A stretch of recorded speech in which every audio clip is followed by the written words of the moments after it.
सर्वांच्या मोबाईलच्या कॅमेऱ्यामध्ये हे शूट झालं पाहिजे. सांगोल्याच्या इतिहासातला सुवर्ण अक्षरानं लिहावा अशा पद्धतीचा नेत्रदीपक असा सोहळा या ठिकाणी सांगोल्याच्या इतिहासामध्ये या ठिकाणी संपन्न होतोय. बाबासाहेबांचा या ठिकाणी असणाऱ्या या सोहळ्याचं आपल्या सर्वांच्या कॅमेऱ्यामध्ये या ठिकाणी खरं तर या ठिकाणी शूट होत आहे.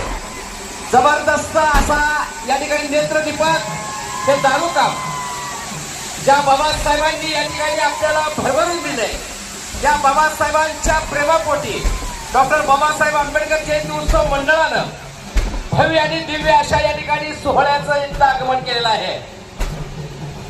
जबरदस्त या ठिकाणी ही आतिषबाजी या ठिकाणी संपन्न होते. भव्य आणि दिव्य अशा आतिषबाजीनं बाबासाहेबांच्या या ठिकाणी असणाऱ्या भव्य अशा सोहळ्याचं या ठिकाणी आपल्या आगोनी कमाल याच देही याच डोळा या ठिकाणी